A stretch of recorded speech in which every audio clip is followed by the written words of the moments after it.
looks right and takes it to the house, 96 yards. Hamlin tweeting out, OMFG.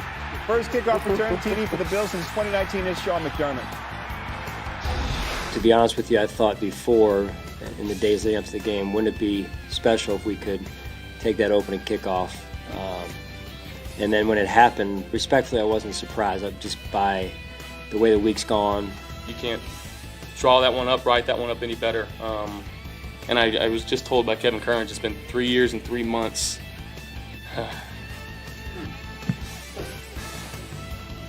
Since the last kickoff return, so it's pretty cool. Whole lot of threes. Bills sideline, emotional after the TD, of course. Deion Dawkins, Reggie Gilliam going up to number 3. Bills up 7-0 early. New England didn't go away. 9 minutes to go in the fourth. 28-23 Buffalo. Allen dropping back. Stephon Diggs got him.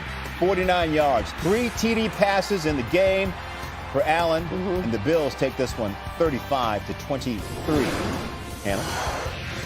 All right, so let's look at the odds as they stand at this moment, and clearly the closest matchup. This is a really interesting toss-up between a couple of quarterbacks who've never been to the playoffs.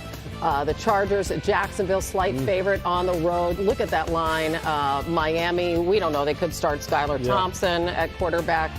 So they are a 10.5-point underdog at Buffalo. And then we also don't know Lamar Jackson's status. So Baltimore at Cincinnati, a 6.5-point dog. And we look at the Bills, and it was just so incredible to watch yesterday.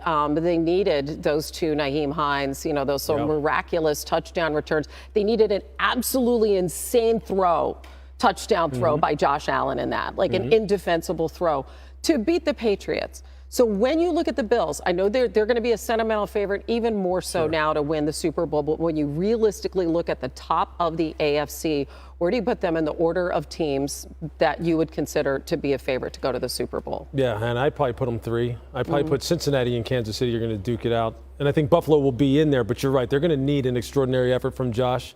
He's going to have to really carry them offensively, really carry them overall in its totality by making those one-of-one type of throws that only he can make. I think they will need the special teams to continue to be explosive, continue to add to the point total and give them good field position, because defensively I think they're a little hamstrung. They're not the same as they were when we saw them week 2 against Tennessee when we did the Monday night doubleheader. They don't have Von Miller anymore. In the secondary, they're missing some coverage pieces, in particular on the corner, where, right now the young guys like Kaiir Elam were struggling. And so they're having some issues in that regard. But I think they will be there because your mental state, your enthusiasm for the game, you're trying to prove a point and win something for DeMar like they're trying to do, really does carry some weight at this time of year. Because as we know, it's just, it's a one-off game. It's sudden death elimination type of tournament. So they can beat anybody, and we already know that. But Cincinnati is just so resilient. When we're talking about that mental resilience that Dallas doesn't have, Cincy has it. I mean, when you look at Joe Burrow, how can you not go, this guy's got it going on. The guy's like smoking cohibas after the game, And Kansas City's a machine. And Patrick Mahomes, I can tell you this, he is about as laser focused as I've ever seen him. So that's saying a lot. Yeah, they've got a tough road to kind of travel, that being Buffalo.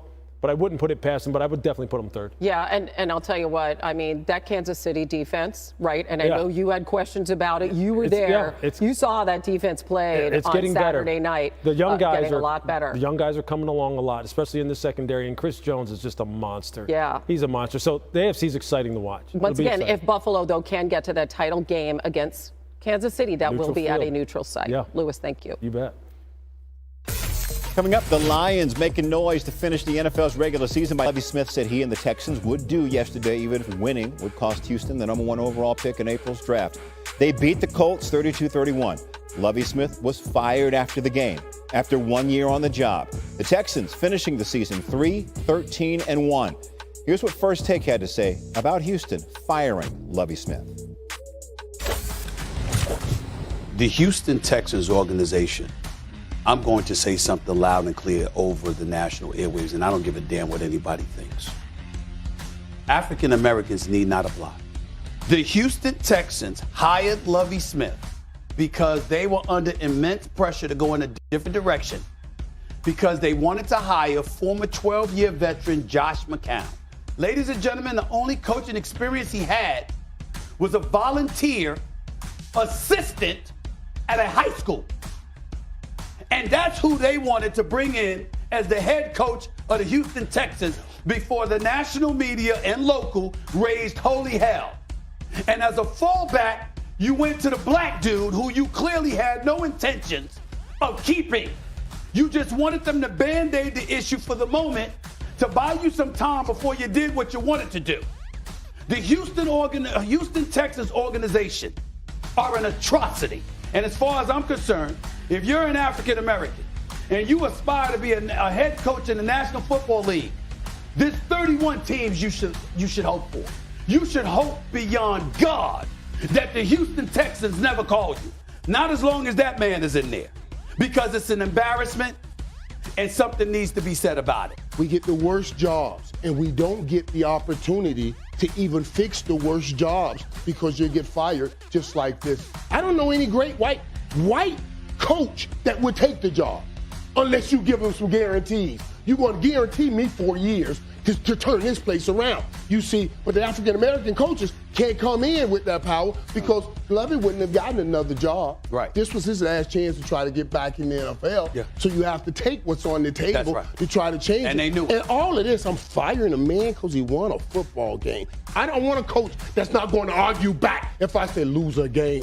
Those players don't want to, they're not going in the game trying to think about, let's try to go get that first pick. We talk about this on TV. That stuff don't come in a locker room. I've been in a locker room. I've been on 1-15 teams, 3-13 teams. I've never heard anybody say, let's go lose so we can get a first pick. I've never heard one player ever say that to me in my life. And if he did, I'll bust him in his mouth.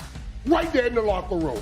It's a mess in Houston, and they bring these guys in and they use them as scapegoats. That's the issue. That's the problem. And this is what African-American coaches have been yelling about for a while, and it's blatant right in our face. Yeah, amen to that. Just the latest terrible decision by that organization. Obviously, Houston needed to lose to secure that number 1 pick. It now goes to Chicago. Bears had a 2% chance at the top pick in Week 7. They lost the last 10 games of the season. Now here's the question, Jay.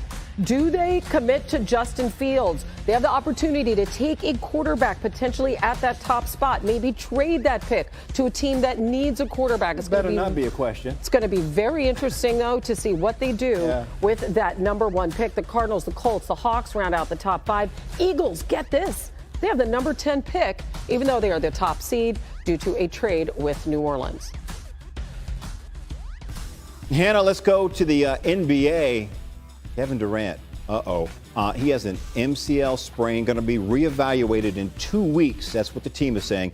He injured his knee in Brooklyn's win over Miami yesterday right there, missing 6 weeks with an MCL sprain last season. Our Adrian Wojnarowski reports the team is optimistic that this sprain is less severe.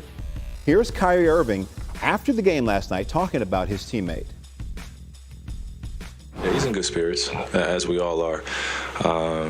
The strength of our team is us picking each other up and just being ready for whatever's thrown at us. Pretty clear that me and Kay are leading predominantly most of the offense, and we have incredible shooters, incredible talented basketball players around us. I think one of the greatest qualities of our team is our bench and the way we support each other despite who's in the lineup. And now it's just time to go out and exemplify that until we figure out the timeline of Kay and when he could be available against. All right, to say the Nets struggle without KD in the lineup would be an understatement. Over the last 2 seasons, Brooklyn has a win percentage more than 300 points higher when Durant plays. Durant has played all but 1 game this season after missing a total of 27 last year.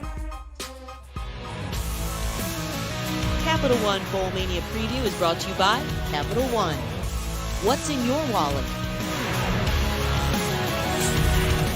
Tonight's college football title game sees Georgia as a 12.5-point favorite, looking to repeat as national champion, something that hasn't been done since Bama did it in 2011 and 12.